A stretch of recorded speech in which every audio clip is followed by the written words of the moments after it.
All right. Hello. Welcome aboard. Decided to do another quick Verselab video. Purpose of this is I kind of explained on a previous video, like recording in looper tracks, and at that time I kind of knew only of the one way of doing it, whereas like on the 707, which by the way is hiding out over here on the right, but on that one I knew two ways of doing it and really preferred the second way that I didn't show in this last video, which is I prefer the method that causes the sample to stop when you stop the part. So, but I will review. I'll show you both. The one I prefer less, and then the one I prefer more after that. So anyway, instead of you watching me key in a part from scratch, I kind of have this basic thing going, little kind of three parts with I don't know if it's a jazz kit or definitely the jazz acoustic bass. Dig that sound. If I go to the kit, yeah, I think this is a kit I made, my own stuff there.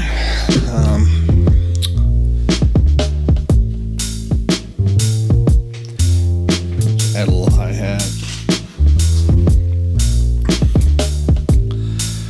And then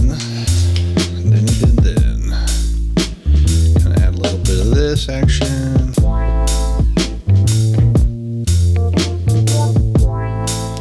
Which again, all these parts just played in on the Verselab directly.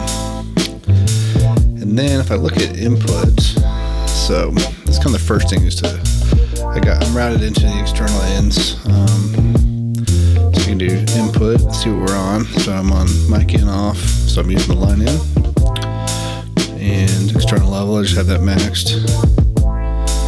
Right now, record source, external wet, that's fine.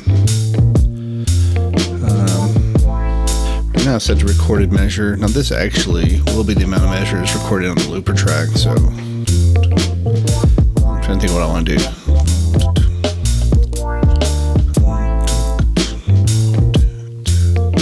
I want to do 4, I'm thinking. Just from the feel of this groove. So put that in. I have my line gain cranked pretty good. I'm going line in stereo because I'm using my Nuix MP Pro and it sounds pretty good. You know, that way.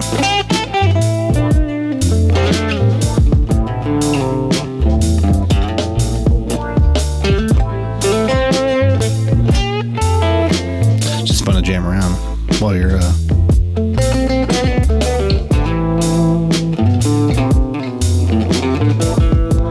think I can get a little more juice from the Nuix, maybe. If you're ever like unsure of your level, remember, sorry if there's a little buzz, you know, single coils and stuff, but if you do shift record, now you can. That way I know I'm not going to go too far. So that's plenty good right there. So exit out of that guy. All right. Turn that down for a second to not drive you nuts. But anyway, so we got this going. You know, I just want to add some stuff to get these recordings going in. So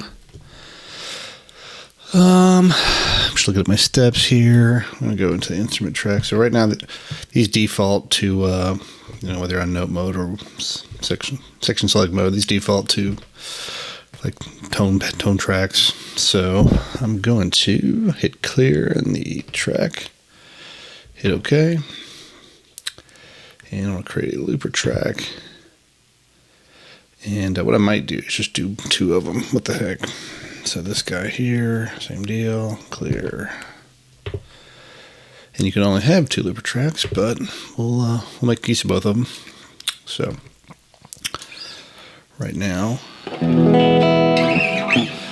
we got that going on. So generally what you can do here, I mean, once we're on the looper track, and I'm on the section I want to be on, which is really this one with all my stuff. First, let me kind of play through and see what I want to like possibly record to. So I'll just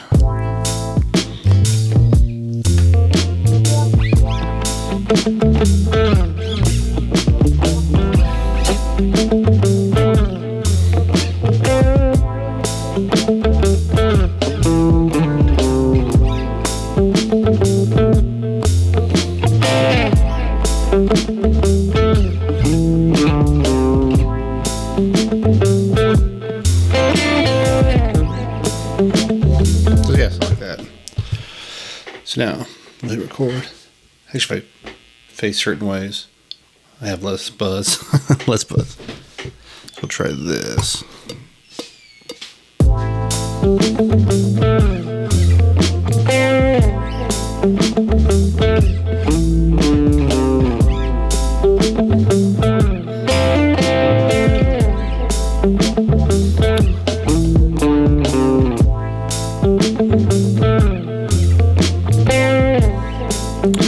So that worked all right. I think I really want to do 8. So here's what we'll do. We will go to section select. You can just clear that guy, clear clip, hit OK. Now we're kind of back to square one. Which I'm trying to remember. Can you do it here? Or you have to do it? Let me see if you can do it. I don't know if you can do it. Yeah, like looper tracks are weird. The easiest way to do it is just over here. Record measure 8. I thought at some point there's a way to like just inch this over too, but yeah. Let's try that again and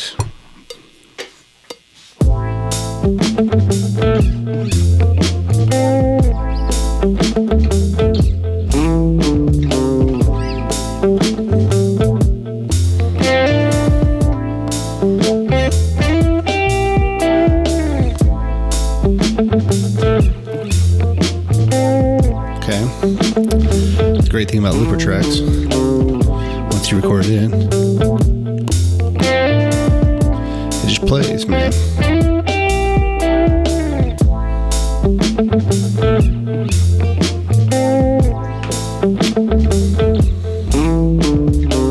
So while that's going, I'll just move over to the other one.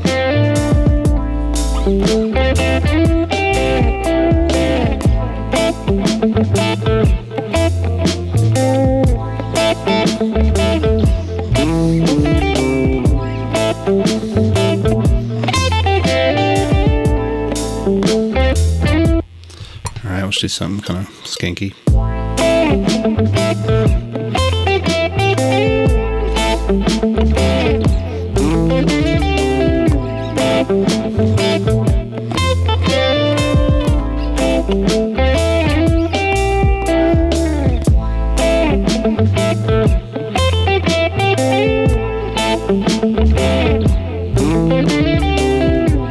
A little busy, but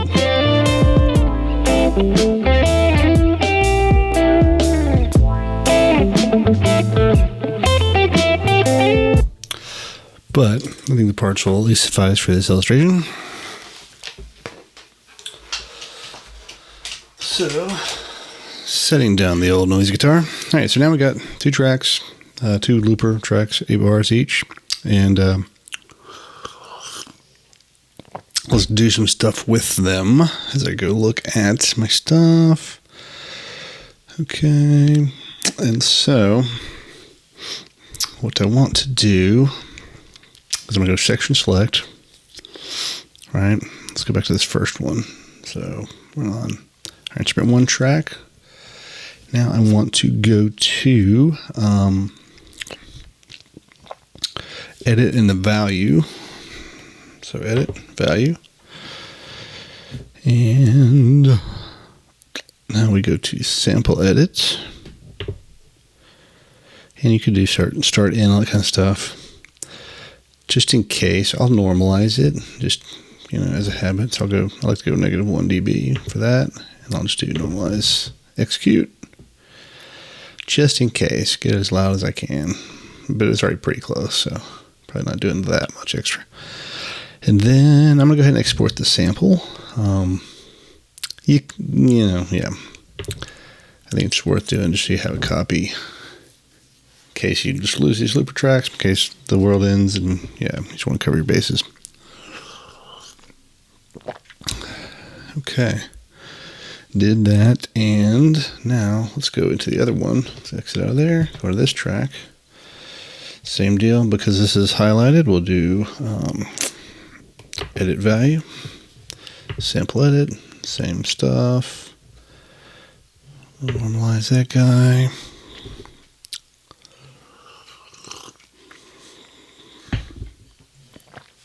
And we will export that guy. So, obviously they number them. I'm up to 36 now. So if you remember, our other ones should be one below. So it should be 35 and 36 when we get to that. All right, now let's get into the actual loading the pads.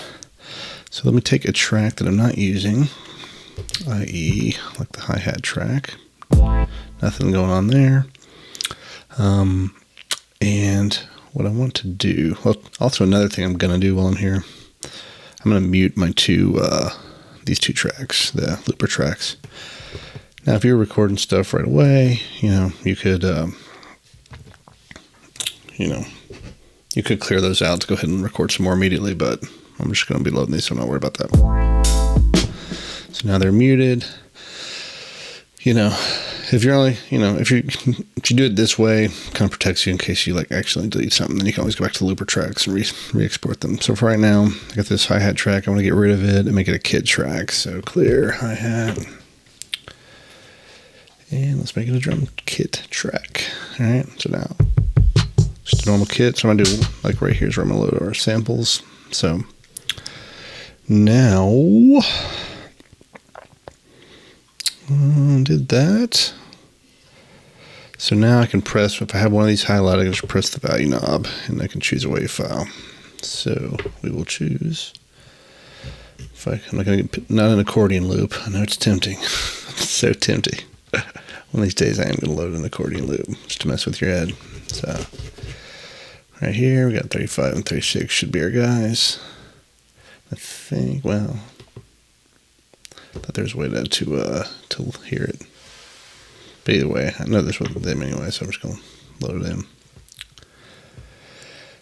And then while I'm in the area, I go to this one, select it. I don't really have to do the menu because I'm still in the menu. Just press that, it'll import one of these to each one of these. Okay. Now, let's keep in mind that those were 8-bar loops. So first, one thing I want to do on this drum, we're on a drum track, even though we're on the hi-hat thing. I'm going to exit out here. And if you move around, you can see, compared to these names here for the normal kit sounds. By the way, I figured this out. This wheel's nice when you're note mode and you're nothing selected. You can select different pads and do menu things without having to hit the pad and trigger it, which that will matter here in a minute. You'll understand why I say that. But right now we got these two guys on these two pads, and I want to take the overall clip length to be 8 bars. So I'm going to do copy,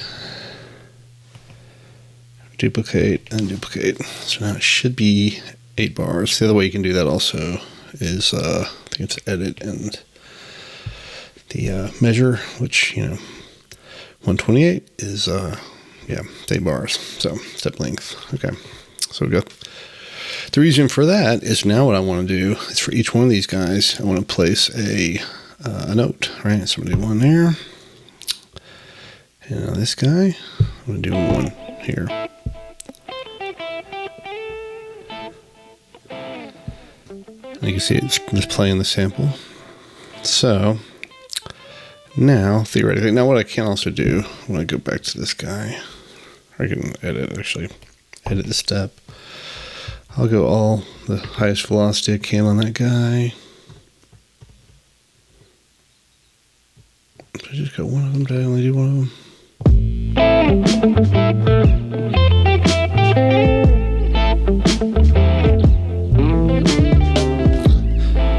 Now you notice they're fading out. And when I stop, it doesn't stop. You can do shift and stop. So once you kill the sequencer, if you want to stop it, shift stops the sample. Okay. Look at this one. Maybe this is the 192. Yeah, 127. So now they're gonna both be full volume, full length. But again, main problem is they fade. Now, if you're at the end of the song, you'd be like, "Oh, it's cool. Let it fade, man. Let it fade." All right. So how do we fix this? You'd think it was something on these particular pads because, like I could do edit in the pad, and that's gonna mess with the stuff on the sample. And there is like some menus you can do in there. You know, you do have sample edit stuff in here where you can change mode from one shot. You can do some different stuff, but this isn't where you fix the problem. You can actually do it on the kit level. So to do that, we have to go to section select. While this is highlighted, showing our trap kit 2, which, by the way, down the road you might rename that so it's a little more makes more sense. I'm going to do edit and value here. And then I want to go to kit settings.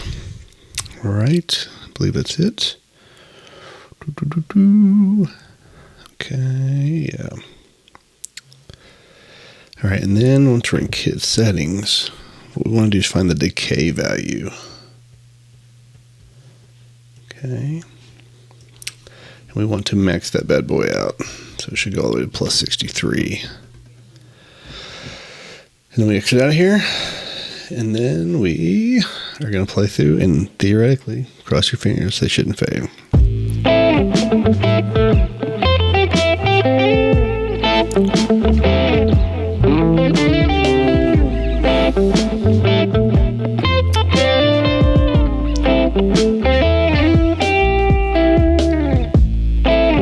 And there we go. Looping, not fading.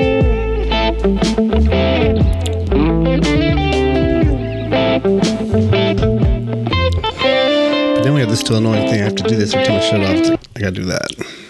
For that reason, I don't love that method, even though it's probably the quickest to set up. I mean, you literally put a step on each one and change that one setting. So here's what I'm gonna do.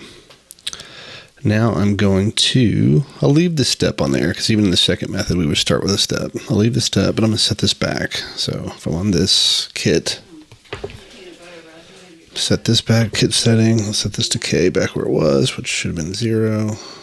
Should get us back. It's weird how it goes negative, but whatever.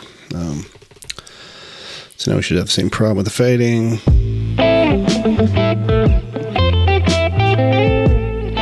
So we'll pretend we did everything up to this point, and we just want to use method 2. So I call that last one the sustain, or the no sus load method. I'm gonna shut that off. Now this one is called the sustain method, right? So what do we want to do on this one? Same deal, and I want to go to select the drum pad with sample, instrument edit. Okay, this one you do have to set something per sample. It's not the kit level, so we go back to note mode, and while the pad we want is selected, we're going to edit value again, and then it's actually if I go to that, edit value. I guess it goes right into instrument edit mode, which is cool. Don't mind my dog. Sorry, Toby, you have to chill. Hold on, Toby. And then you got this envelope mode here, and we want to change that to sustain for this guy, and same thing for this guy. And so we got envelope mode sustain on both of those. Okay. One other thing you can set while you're in this menu, which I think is a good idea, is there's a voice mode. If I can find it. Okay, and I'll try to talk loud enough so you don't hear my wife. Is that mute group? Let me see. Where's it at? Voice to single. I know it's in here. Darn it. There it is. So that voice defaults to multi. If you set it to single, it'll basically mean like if one overlaps itself, it'll like cut it off, almost like a choke group in a way. Which in this mode, it's not a terrible idea. So Go edit that voice single. All right, so now it's fine, but they're only going to like last as long as you're holding the note, which means in this case 1 step.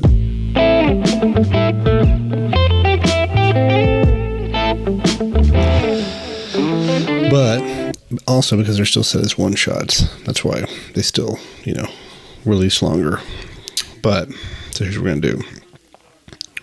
We're going to set the length of this thing to each step. We want to cover the whole length of the 8 bars. So when you do that, you edit the step, and you have this length right here. Now it's always going to be whatever the total number of steps is minus like 0.01. So if we want to do 128, which is what we were on these, I need to bring this up to 127.99. I recommend holding the shift button. Crank that bad boy. I know in this 707 there's a way to like actually like physically like just rake your hand across the steps and bring it out that way. I haven't fully figured that out on here, but if I do later I'll show you. So 127.99 right there. Cool. And I want to go to another sample. Same deal.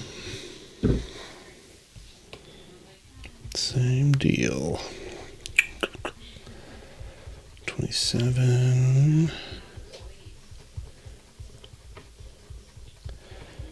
It's probably the only downside of this box, especially when you're getting like sampling and trying to cut samples. Like the length of time to get through some of these things can take a minute.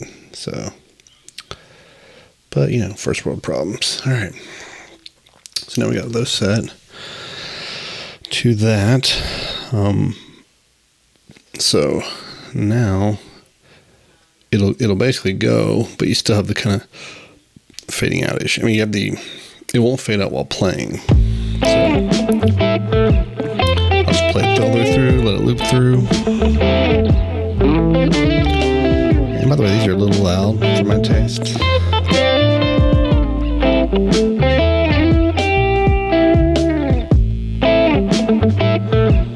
And if I stop, you can see it's still going, right? We'll fix that, but in the short term, let's also fix the volume because it's a little bit excessive. So I'll go back to the instrument edit. I'm just going to bring it down here on the pad level. I mean, you can bring the whole track down. That literally brings the whole track down. So there's that, and then this guy. Oops, this guy. Bring it down to like, I don't know, 90 maybe. Let's try it. Much more reasonable. But you can see it's not fading or anything. That's cool. Now the other thing you could do while you're in here, you know, a little bit of panning. Never hurt nobody, right? So, could like L20 for that guy.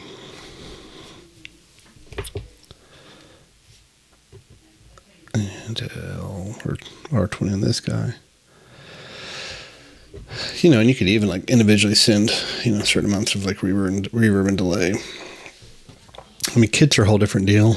Like right now, one thing I don't love about the default of kits, at least when you, especially if you load, it's a good thing to know. Like if see this delay send, if I go to like a normal,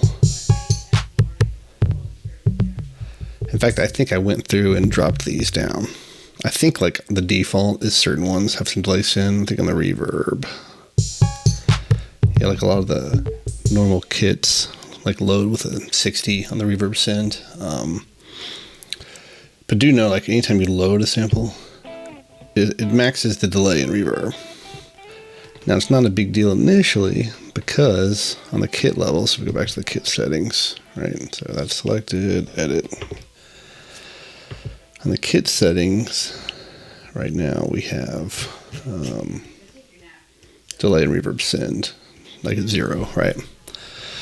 But if I were to bring those up or max those out, then immediately I've got like all sorts of delay for my new samples. So just keep in mind when you load a sample to a drum pad, it's probably a good practice early on to go in and just actually fix that, you know, before it becomes a gotcha. You know, shift and 0 that guy, shift and 0 that guy, you know, same deal with this guy. that way you can bring out the reverb and delay on the kit level, and you don't got to worry about that. So now let's fix the other thing of where it's still not stopping immediately when I hit stop on the sequence. So in that one, back to section select, we're going to do edit value. We're going to go to our kit settings again. And here we want to go find the release value, right? So cut off, resonance, attack, decay, release. And on this one, you want to go all the way negative, so negative 64. And now, I think this should be our final trick to get it working. Look at that, dead silence.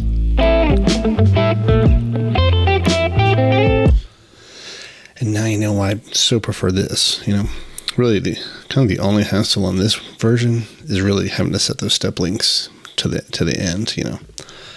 So if I learn the trick on kind of going to the last step and somehow stretching it that way, then I can put in a comment in this video later. But this is my preferred method. This is what I used to do in the 707, the sustain method.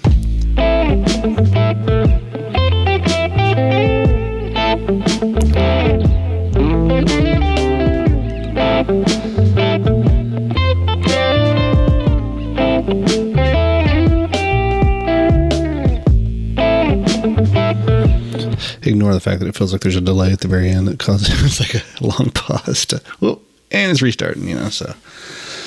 But yeah, man, that's pretty much all I wanted to show was those two methods of, lengthening your samples, getting them on pad. Obviously, like once you're kind of done with that and you feel safe with it, you could go back to your looper tracks here, and just clear those.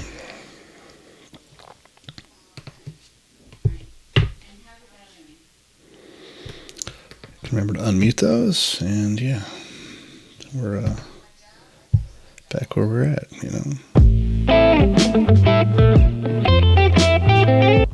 Now, one thing I did do so we're not getting the full sound, I'm going to copy from one section to the other, so now it can be on this section. There we go.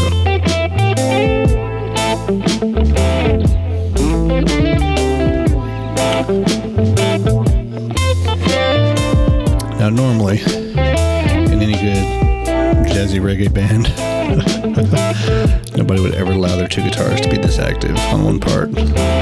So, you need to sit in the pocket a little more than that. But yeah, boom, and there it is. So, that's kind of fun because you can mix in, like I said, good drum sounds, good, good bass sounds. I could play in a bass, but I do find some of the acoustic basses and that jazz bass especially to be really good as far as just kind of holding down a good vibe, sitting in a mix good, and then, just layer a few guitars on top and, still got room for some vocals and stuff. So yeah, fun little songwriting tool to get some ideas down. So anyway, that's it. Have a wonderful day.